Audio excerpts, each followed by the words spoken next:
ಕರ್ನಾಟಕ ರಾಜ್ಯ ಬೆದರಿಕೆಗೆ, ಹೆದರಿಕೆಗೆ,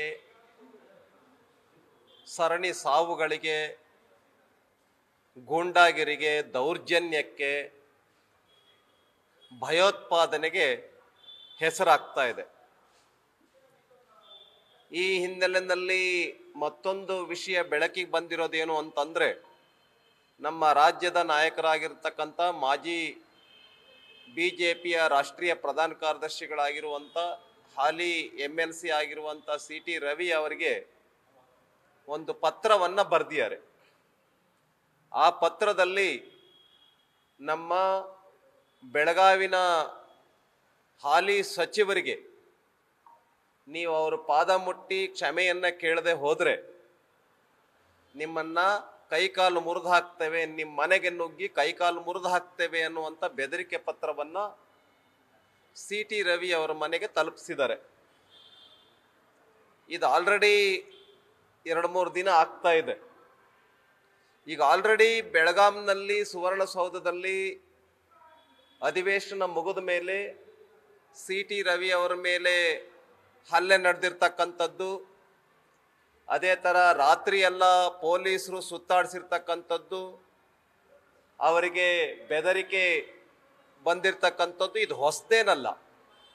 ಆದರೆ ಕರ್ನಾಟಕ ರಾಜ್ಯ ಸರ್ಕಾರ ಈ ವಿಷಯವನ್ನು ಗಂಭೀರವಾಗಿ ತೆಗೆದುಕೊಳ್ಳದೆ ಇರತಕ್ಕಂಥದ್ದು ಅತ್ಯಂತ ದುರದೃಷ್ಟಕರ ಸಂಗತಿಯಾಗಿದೆ. ಆದ್ದರಿಂದ ನಾನು ಮಾನ್ಯ ಮುಖ್ಯಮಂತ್ರಿಗಳಲ್ಲಿ, ಗೃಹ ಮಂತ್ರಿಗಳಲ್ಲಿ ವಿನಂತಿಯನ್ನು ಮಾಡಿಕೊಳ್ತೇನೆ, ಬೇಗನೆ CT ರವಿ ಅವರಿಗೆ ಸುರಕ್ಷತೆಯನ್ನು ಕೊಡಬೇಕು, ಅವರಿಗೆ ಬೆಂಗಾವಲು ಪಡೆಯನ್ನು ಕೊಡಬೇಕು. ಅಕಸ್ಮಾತ್ CT ರವಿ ಅವರಿಗೆ ಏನೇ ಆದರೂ ಕೂಡ ಈ ಸರ್ಕಾರ ಹೊಣೆ ಅಂತಕ್ಕಂಥದ್ದನ್ನು ನಾವು ಮತ್ತೆ ಈ ಸರ್ಕಾರಕ್ಕೆ ಹೇಳೋದಕ್ಕೆ ಬಯಸ್ತೇವೆ. ಏನೇ ಆದರೂ ಕೂಡ ಈ ಸರ್ಕಾರ ಹೊಣೆ. ಯಾಕೆ ಅಂತೇಳಿದ್ರೆ ಈಗ ಆಲ್ರೆಡಿ ಬೆಳಗಾಂನಲ್ಲಿ ನಡೆದಿರ್ತಕ್ಕಂಥ ಘಟನೆ ಇನ್ನೂ ಹಸಿರಾಗಿಯೇ ಇದೆ, ಇದಿನ್ನೂ ಮರೆಮಾಚಿಲ್ಲ. ಆದರೂ ಕೂಡ ಈ ಸರ್ಕಾರ ಗಂಭೀರವಾಗಿ ತೆಗೆದುಕೊಳ್ತಾ ಇಲ್ಲ. ಮತ್ತು ಲಕ್ಷ್ಮೀ ಹೆಬ್ಬಾಳ್ಕರ್ ಅವರ PA,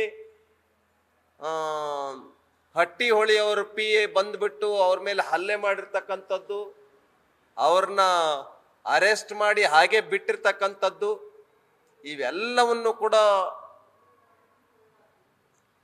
ವಿಶ್ಲೇಷಣೆ ಮಾಡೋದಾದ್ರೆ ಈ ಸರ್ಕಾರ ಭಯೋತ್ಪಾದಕರಿಗೆ ಮತ್ತು ಬೆದರಿಕೆ ಒಡ್ತಕ್ಕಂಥವ್ರಿಗೆ ಬೆಂಬಲವಾಗಿ ನಿಂತಿದೆ ಅಂತಕ್ಕಂಥದ್ದು ಸ್ಪಷ್ಟವಾಗಿ ಕಾಣಿಸ್ತಾ ಇದೆ.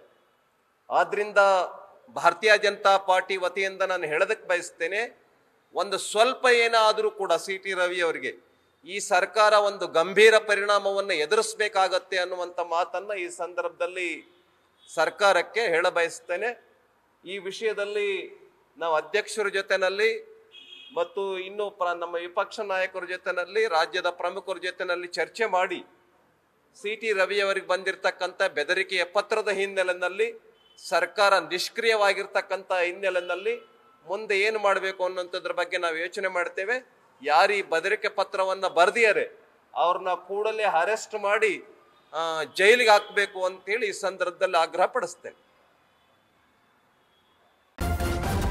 ನ್ಯೂಸ್ ಫಸ್ಟ್, ನಿರ್ಭೀತಿಯಿಂದ ನಿಮ್ಮ ಪರವಾಗಿ.